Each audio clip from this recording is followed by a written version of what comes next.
Thus far, we've offered anecdotal insight as to Bedford Forrest's humble origins, his makeup, and his antebellum experiences. We've detailed his entrance into the great conflict and his meteoric rise to command, his fights at Fort Donelson, Shiloh, Fallen Timbers, and his dogged, relentless pursuit of Colonel Abel Straight's Union command. Now, we'll delve into the remainder of his Civil War career and post-war life, both periods laced with, and no surprise here, controversy. And so, we pick up the fiery story that is Nathan Bedford Forrest, the Wizard of the Saddle. The last 5 letters of history spell story, and that's exactly how history should be taught. Numbers and dates have no soul.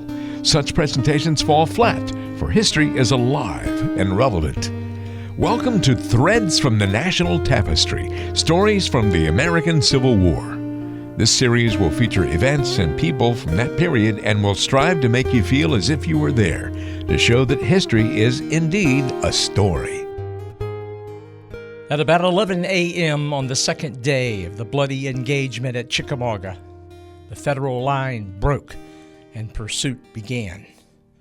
At 4 a.m. of September the 21st, 1863, Forrest and about 400 continued to give chase as the Federal Army of the Cumberland retreated north to Chattanooga. As Forrest's men neared Rossville, Georgia, the Confederate general ordered a charge on the Union rear guard, and in doing so, received their volley. His horse took a bullet through its neck, which severed a major artery. Forrest, lost in the moment and intent on driving his charge home, plunged his index finger into the horse's wound to stem the spurting of blood. After the Federals retired from the field, he dismounted, removed his finger from the horse's wound, and the animal dropped dead. Despite his relentless pursuit, little, if any, Confederate infantry under Braxton Bragg participated, and so Union Major General William Rosecrans' broken army had the opportunity to escape and dig in at Chattanooga. By doing so, the Confederate victory at Chickamauga appeared fruitless, and Forrest was livid about it. In his opinion and others, Bragg had missed a golden opportunity. Indeed, what pursuit Bragg did order and mount did not begin until a little after 2 p.m. on the 21st, some 10 hours after Forrest's. The Tennessean asked contemptuously of Bragg, "What does he fight battles for?" As Bragg's inactivity continued on Thursday, September the 24th, Forrest received permission to withdraw 10 miles from Chattanooga to feed and rest his men and horses. It was a brief respite, for on the 25th, he led a raid to the northeast of Chattanooga. After this foray, Bragg commented bitterly that the raid was useless, robbed him of cavalry presence, and used the opportunity to say that Forrest was ignorant and did not know anything of cooperation. He is nothing more than a good raider. Perhaps that influenced the decision made by the commander of the Confederate Army of Tennessee. A few days later, Forrest received orders to send most of his troops to Major General Joseph Wheeler for another Confederate raid. Forrest protested and was told that, upon its conclusion, his troopers would be returned. Having little to do, for the first time in 18 months, Forrest took a 10-day leave to LaGrange, Georgia, where he visited his wife. While away, Bragg took another stab at Forrest. On Saturday, October the 3rd, Bragg placed Forrest under Wheeler, who was 15 years his junior, and after an earlier affront, Forrest had sworn he would never serve under again. When the wizard learned of the change, he left his wife in LaGrange and, accompanied by a surgeon, his surgeon, Dr. J.B. Cowan, proceeded to Braxton Bragg's headquarters on Missionary Ridge in Chattanooga. Forrest planned to resign his commission. As the two rode up, The tone was set when Forrest ignored the sentry's salute outside Bragg's tent. He dismounted and stormed in unannounced. Bragg rose and extended his hand. It was refused. Then, like it was a pistol, Forrest took the index finger of his left hand, aimed it squarely in front of Bragg's face, and addressed him with absolute, frank, brutal, unadulterated insubordination. Bragg sank back into his chair, and with Forrest's finger jabbing in his face, Braxton Bragg suffered this verbal assault. I am not here to pass civilities or compliments with you, but on other business. You commenced your cowardly and contemptible persecution of me soon after the Battle of Shiloh, and you have kept it up ever since. You did it because I reported to Richmond facts, while you reported damned lies. You robbed me of my command in Kentucky and gave in to one of your favorites, men that I armed and equipped from the enemies of your country.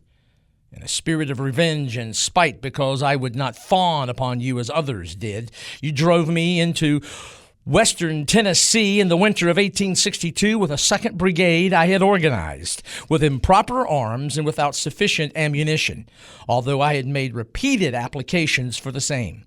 You did it to ruin me and my career. While in spite of all this, I returned with my command well equipped by captures, you began again your work of spite and persecution and have kept it up.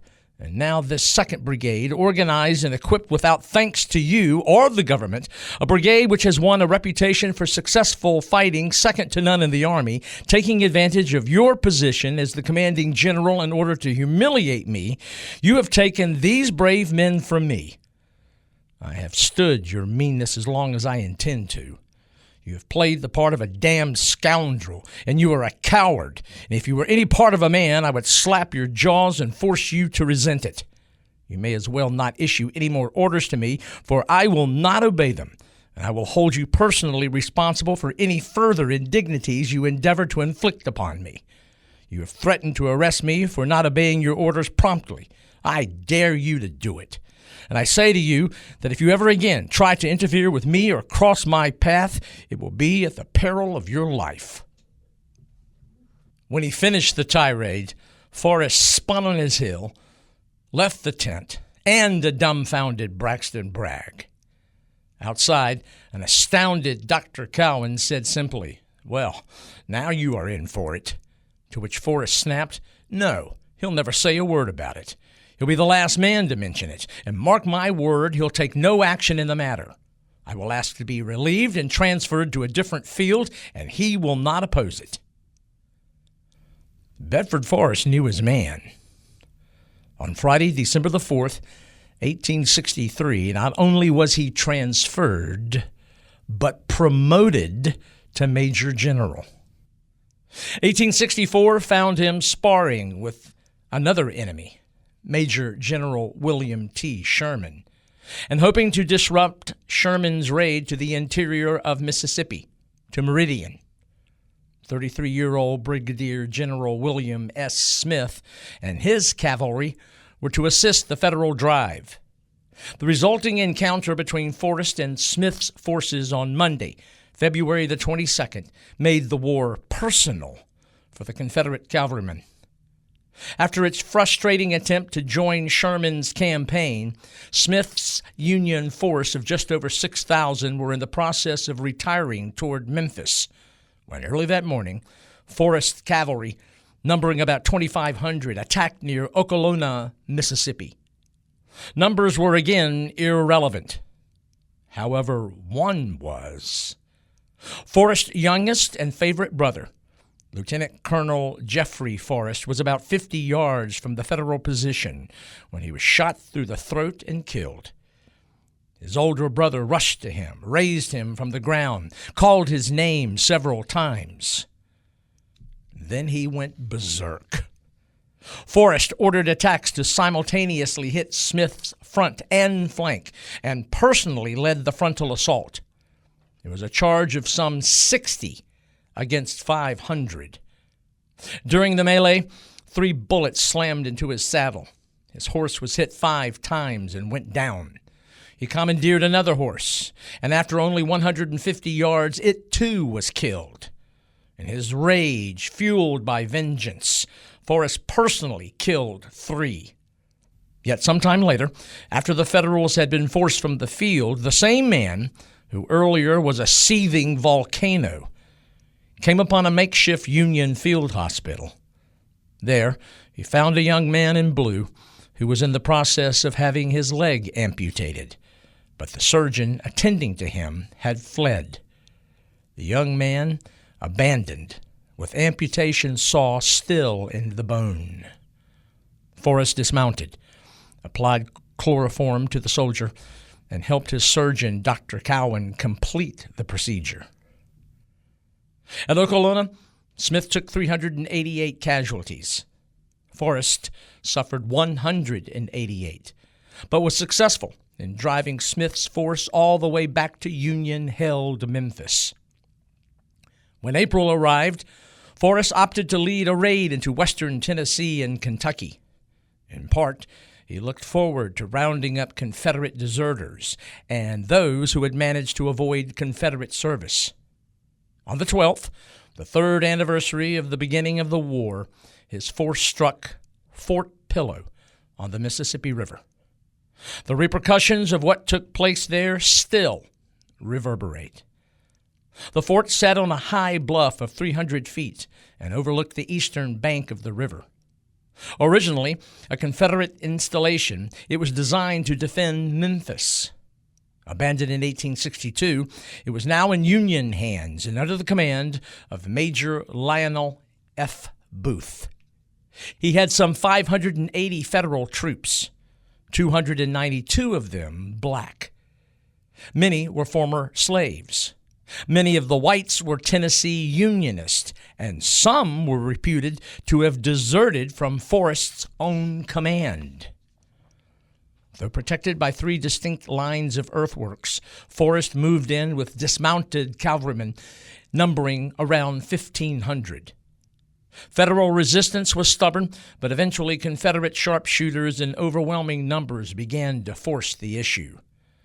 The prolonged struggle, 6 hours old, was all the more remarkable since around 9 a.m. Major Booth was shot dead by a Confederate sharpshooter, and Major William F. Bradford took command. At 3:30 p.m., Forrest called for a truce, and true to customary form, sent the usual note and message into the fort. Unaware of Booth's death, it was still addressed to him and read, "Major, the conduct of the officers and men garrisoning Fort Pillow has been such as to entitle them to being treated as prisoners of war. I demand the unconditional surrender of this garrison, promising you that you shall be treated as prisoners of war. My men have received a fresh supply of ammunition, and from their present position can easily assault and capture the fort. Should my demand be refused, I cannot be responsible for the fate of your command. Respectfully." Now in command, Bradford wanted an hour to deliberate. But when Forrest saw smoke on the Mississippi and sensed Federal gunboats were on the way, 1 hour was reduced to 20 minutes. Then came the Union response. "I will not surrender. With Forrest, there are not many. We must take them." Confederates from all points stormed the fort and defenders broke. Watching Confederates pour in at several points, Major Bradford gave the command, "Boys, save your lives." White and black soldiers ran and were cut down. Several raced out of the fort and into the river, where they were shot or drowned. It was a slaughter. Anywhere from 277 to 297 of the fort's 580 died of mortal wounds, some 47 to 49%. 35% of all white soldiers were killed. 66% of all blacks. Of 1,500 Confederates, it was reported 14 were killed and 86 wounded. Still, to this day, the point of controversy. the killing and wounding of Union soldiers after they had struck their colors. From accounts, it appears Forrest was not near those that tried to surrender and were cut down. And there were accounts of some Confederates who actually tried to protect those captured from other Confederates. Existing records show that Forrest had not marked this fort for annihilation. Whether he willingly ordered or allowed no quarter, well, it's lost to history. However, we can say this. At Fort Pillow, Forrest was in command, and he did something that no commanding general in any battle, in any war, in any century could ever do. He lost control of his men. Any defense for him is weakened by the fact that on many earlier occasions he had made clear his sheer hate of Tennessee Unionists and blacks under arms. In all likelihood, he probably did not order the slaughter, but then again, he did little to stem the violence. The news of the massacre at Fort Pillow blew up in the North, and being an election year, here was an incident that served as a political lightning rod. The controversy was so great, a congressional investigation was launched. The Joint Committee on the Conduct of the War heard and collected evidence of numerous atrocities, including the killing of many of the garrison after surrender. Again, we know this. Confederate military and civil authorities hotly denied the charges. And yes, there are those who maintain that with the storming of the fort, there was much confusion, outrage, and unnecessary acts of violence, but these sources and their testimonies maintain that the majority of the casualties were incurred as a result of the legitimate, though hardly humane, warfare. Like most controversies, the truth is probably somewhere in the middle. We also know this. Neither the Lincoln administration nor William T. Sherman in the Western Theater ever issued any reaction or official response. Fort Pillow most definitely dominated the news for some time, but the waves of a war still hotly contested washed over the events of April the 12th. At that time of the war, 1864, there was great anticipation about Union command changes, both nationally and in the West. With Grant now in overall command and based in the East, Union command for the Western Theater was assigned to William T. Sherman. And on Saturday, May the 7th, 1864, he began his march on Atlanta, and most certainly did not want complications from Forrest raiding his supply and communication lines, which ran back through Chattanooga to Nashville. As Sherman put it, that devil Forrest must be hunted down and killed if it costs 10,000 lives and bankrupts the national treasury. There will never be peace in Tennessee till Forrest is dead. And so, from June to November of 1864, Sherman ordered 4,800 infantry, 3,000 cavalry, and 18 guns under Brigadier General Samuel D. Sturgis to take Bedford Forrest out.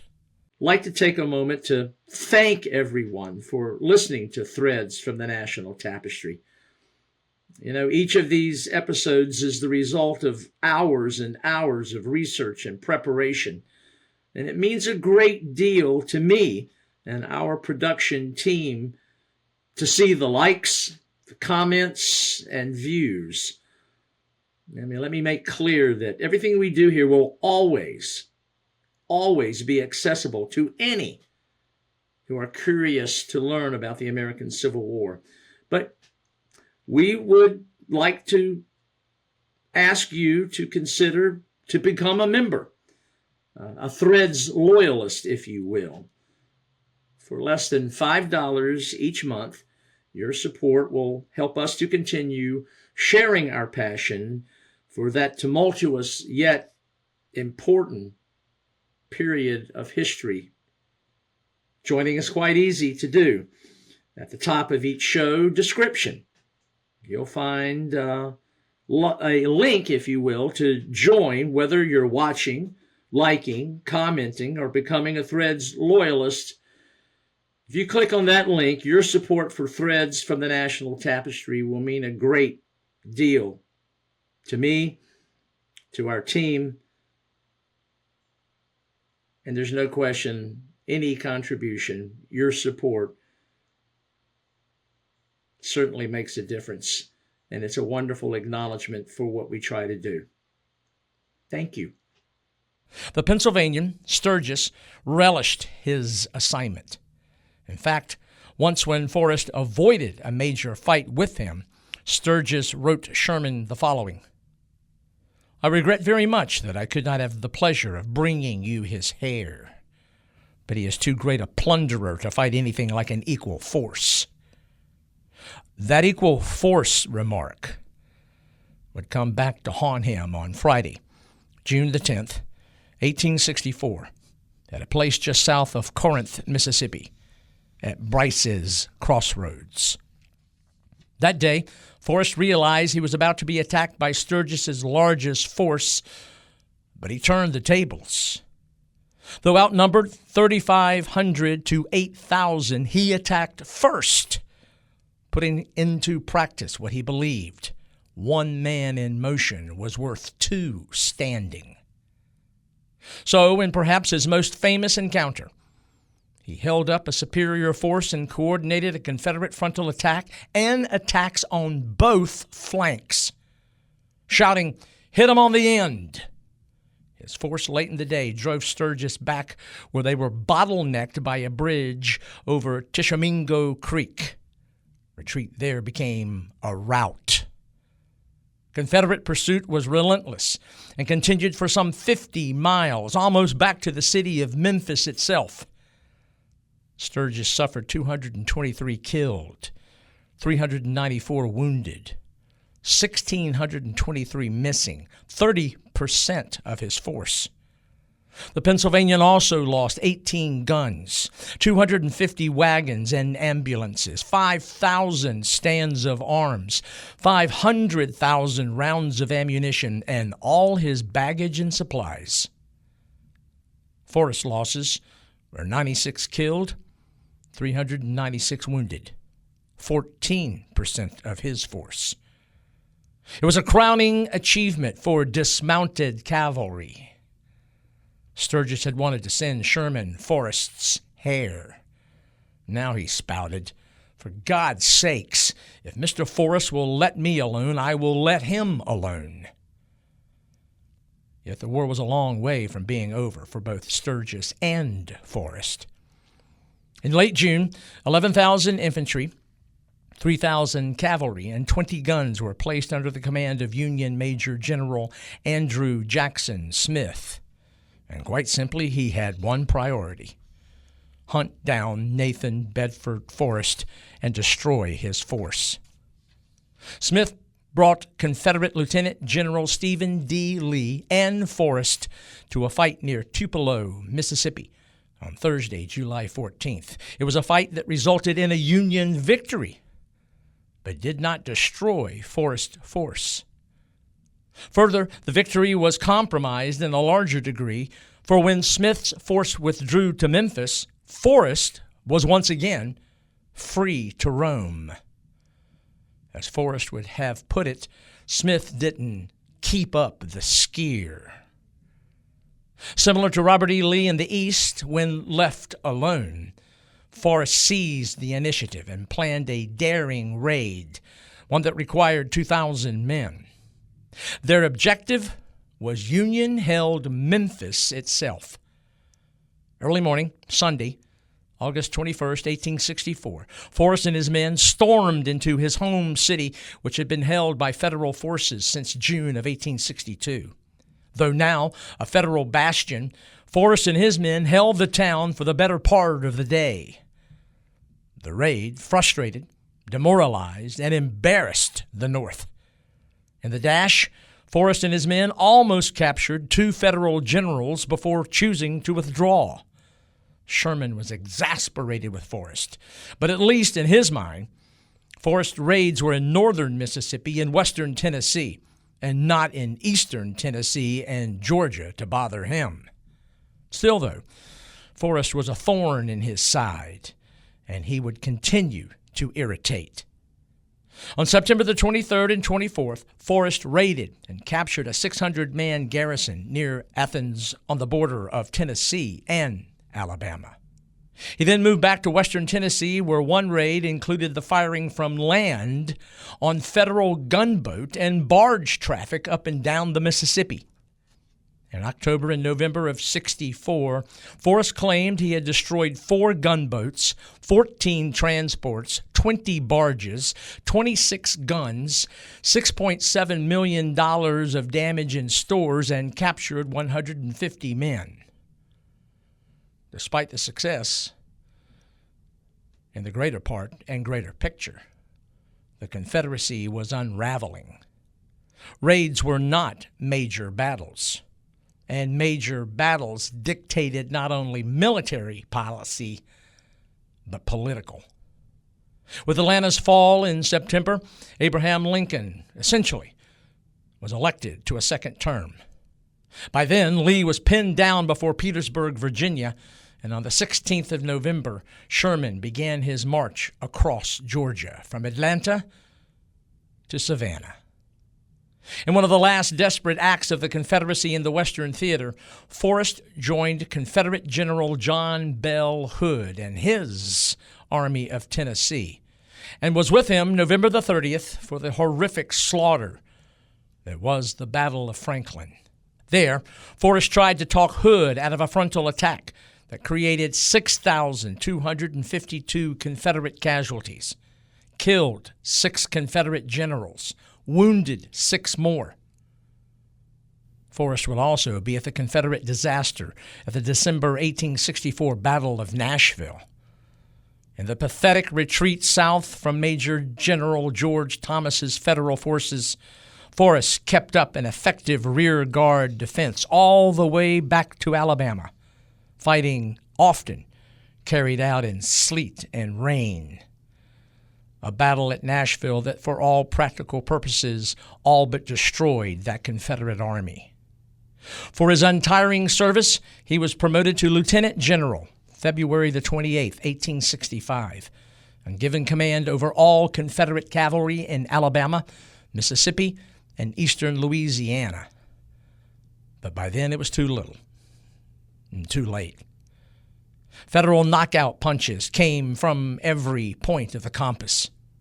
Personally for Forrest, blows were landed by Union Brigadier General James Harrison Wilson, who commanded some 14,000 Federal cavalrymen, the largest mounted force ever assembled on the continent. To face them, Forrest had about 2,000, and far too many of them old men and boys. And they were scattered across northern Alabama. It was simple arithmetic. Each day, Forrest fell back about 24 or 25 miles. Ever the fighter, he tried to bring in some 7,000 reinforcements, but Wilson effectively blocked them. The end came Sunday, April the 2nd, 1865, the same day as the evacuation of Richmond and the capture of Petersburg. Selma, Alabama fell, and Wilson captured some 2,700 Confederate prisoners. Forrest's force was broken, defeated. Only a few of his men and officers escaped, one of them, Forrest himself. During his escape northward, he killed his 30th victim. That day, a Sunday, was significant for the Wizard of the Saddle, for Selma marked his only true failure of the American Civil War. A little over a month later, at Citronelle, Alabama, some 40 miles north of Mobile, he was surrendered. It was on Thursday, May the 4th, when Confederate General Richard Taylor, the last major Confederate officer to stack arms, surrendered the Confederate Department of Alabama, Mississippi, and East Louisiana. Personally, Forrest gave himself up that same day in Meridian, Mississippi. He did so despite the efforts of the Confederate governors of Tennessee and Mississippi, who wanted him and others to fall back to Texas, where they would launch guerrilla tactics and warfare. At 44 years of age, he was worn down and out. And as he put it, "Men, you may all do as you damn please, but I'm going home." His farewell to his troops read, "Men, we have surrendered. We have made our last fight. I came here tonight to meet the federal general who will go with me tomorrow to Gainesville, Alabama, to be paroled and to lay down our arms.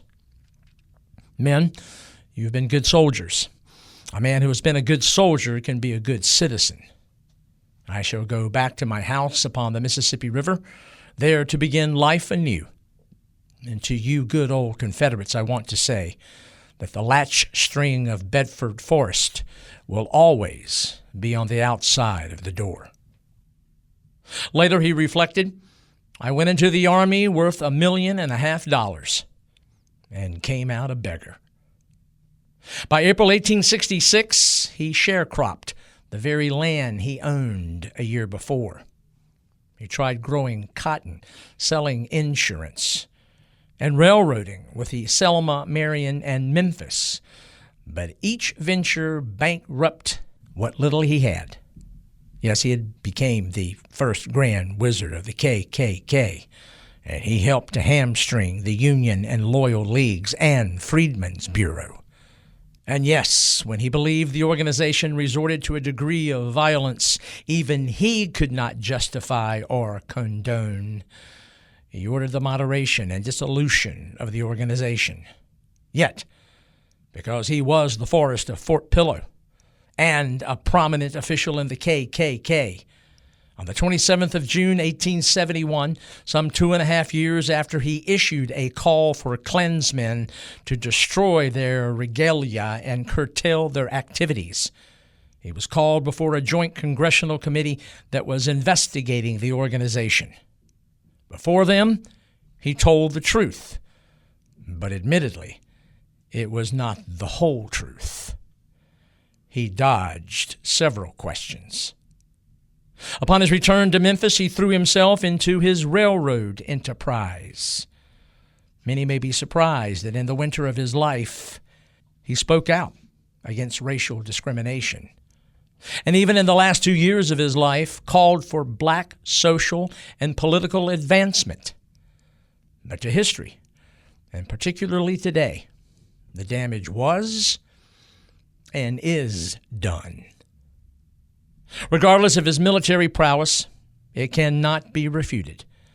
Bedford Forrest was indeed a slave owner and traitor. It was his men that attacked and cut down men in blue at Fort Pillow. And yes, he was a prominent leader in a secret organization whose intent was to intimidate and inflict violence on white Tennessee Unionists and African-American freedmen.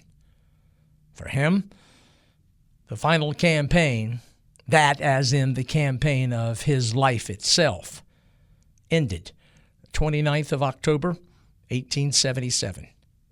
After 4 major wounds and numerous minor, we believe that most likely he died of complications from diabetes. The end came in Memphis, a Monday. Another Memphian at the time came by during the afternoon to pay his respects to the sinking former Confederate officer. But by then, the cavalryman had slipped so low that he seemed hardly able to recognize the visitor. And that visitor was the past president of a doomed nation and commander-in-chief of its war for independence, Jefferson Davis. Another that in the North was also vilified.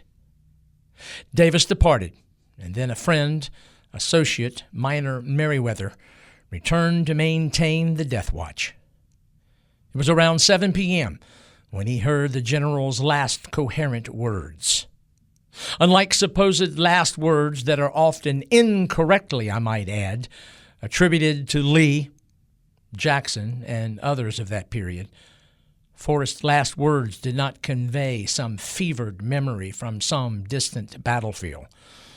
There was no account or vision from the escape from Fort Donelson or the chaos of Shiloh, the hounding of Abel Streight, the maddened storming of Fort Pillow, or the exhilaration of victory at Brice's Crossroads. His last words were a call to help him in something that was foreign to him. Defeat, in this case, in his battle for life itself. True to character, his last words were a command. Call my wife. He was only 56. He was buried in his Confederate uniform, and the funeral procession to the church was nearly 2 miles long. Some 20,000 lined the streets or followed the casket.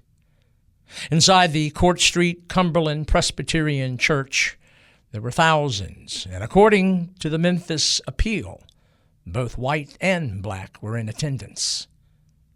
One pallbearer was Jefferson Davis. When the news of his passing fanned out from Memphis, as you might expect, there was adulation in the South, and up north, attacks, some quite vicious. The New York Times, for example, and as might be expected, railed against him. Notoriously bloodthirsty and revengeful. Unlike Lee, who had been an example of gallant soldiers and dignified gentlemen from refined Virginia, Forrest was typical of the reckless ruffianism and cutthroat daring of the Southwest crude, rude border country. It is true. Throughout his life, he never shed his frontier image, character, independence, or justice. In his world, honor, violence, control, and passion were all elements of his rearing that helped and hurt him. Those characteristics applied particularly in his need for absolute control and his occasional impetuousness. His powerful need for independence, without question, limited his military effectiveness as a soldier cooperating with others. Yet during the war, his command fought 50 battles, inflicted 16,000 casualties, captured or destroyed 67 artillery pieces, 38 vessels of various types, 300 wagons, 40 blockhouses, 36 railroad bridges, 200 miles of railroad, and all at a cost to the United States government of some $15 million. His cost? 2,200 killed, wounded, or captured. When asked who was the greatest soldier the war produced, Confederate General Joseph E. Johnston quickly answered, Forrest, who had the advantage of a thorough military education and training, would have been the great central figure of the Civil War. Some say the greatest compliment comes from those who, in life, were your enemies. Major General William T. Sherman said simply, Nathan Bedford Forrest was the most remarkable man the war produced. In 1905, the city of Memphis unveiled an equestrian statue of him. The general and his wife, Mary Ann, who passed some 15 years after he, were buried at its base. Some 75 years later, the Memphis chapter of the Congress of Racial Equality made it clear that they wanted the statue removed. And 9 years after that, the Memphis branch of the NAACP joined the call. They wanted the statue and bodies removed and the park renamed. The organization's executive secretary was quoted, The presence of this park is a daily slap in the face to blacks throughout the city, and we intend to see that it's removed. Let the historians and all those who are so fond of the general take him and do what they want with him. Amidst the turmoil, fellow Memphian Shelby Foote, famous for his trilogy of the American Civil War, defended him, remarking that Forrest wasn't evil incarnate, but did admit that, yes, he certainly wasn't the best representative of Southern virtue. In Foote's mind, He was quite simply a man of his times, caught in the midst of unprecedented times.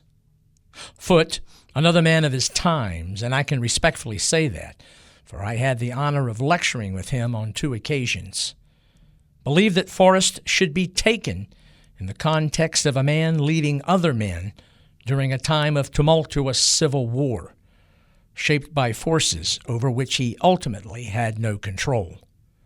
Like a kindred soul, Andrew Jackson, the 2 men have been vilified for their sadistic racial bigotry. If allowed to return and testify, both would probably say that they were desperately trying to keep their world as they knew it at that time from disintegrating. That, however, cannot excuse their excesses. For the lightning rod that is Nathan Bedford Forrest, the knee-jerk-like responses and repercussions for his actions are still very much with us. In June of 2013, the Memphis City Council voted to rename Forest Park to Health Sciences Park. Elsewhere, many schools in Florida and Tennessee that had been named for him have changed their names or are under fire to do so. In November of 2020, and referencing again the Memphis commercial appeal, it had been decided that the general and his wife were to be reinterred and the equestrian statue re-erected at the privately owned National Confederate Museum at Elm Springs in Columbia, Tennessee. It will be a homecoming of sorts, for Forrest's birthplace was Chapel Hill, Tennessee, which is less than 30 miles east of Columbia, and interestingly, Pulaski, the KKK's birthplace, is about 35 minutes south of Columbia. The privately owned site is owned by the Sons of Confederate Veterans. When asked, the organization's attorney, Edward Phillips, responded this way: "With some historical figures, there are things to be proud of. General Forrest was a brilliant cavalryman and tactician, for example." And then he added, "There are some things that cause us to reflect on how we've changed for the better. Just because General Forrest was a controversial historical figure does not mean we should disrespect his final burial site." I am certain there are many who disagree with the attorney. And even as I record this podcast, debate and controversy reign in the volunteer state over what to do with the bust of Forrest that for years sat on the second floor of the Tennessee State Capitol. As Kennesaw State University professor and director of the Center for the Civil War Era, Brian Steele Wills penned in his 1998 biography entitled The Confederacy's Greatest Cavalryman, Nathan Bedford Forrest. Wills wrote, "Perhaps it is only fitting that Forrest continues to generate controversy, for he certainly did nothing to avoid it while he lived."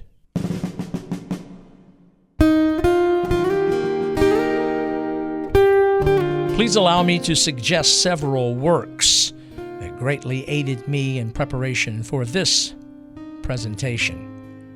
Above and beyond the prose and historical data, I think you'll find interesting the tone and perspective expressed in the biographical works on Forrest that span the course of almost 40 years of writing. First, That Devil Forrest, Life of Nathan Bedford Forrest by John Allen Wyeth, which was published in 1959. Second, Nathan Bedford Forrest, a biography by historian and newspaper columnist Jack Hurst, whose work was published in 1993. And as alluded to earlier, the Confederacy's Greatest Cavalryman, Nathan Bedford Forrest, by Brian Steele Wills, whose biography was published in 1998 by the University Press of Kansas. Reactions to Nathan Bedford Forrest continue to run deep. For our next episode, another subject who likewise triggers reaction that ranges from hero and martyr to devil incarnate. Next time we gather, we'll tell the story of the man who ensured there would be civil war, John Brown. This is Fred Kiger. Thank you for listening.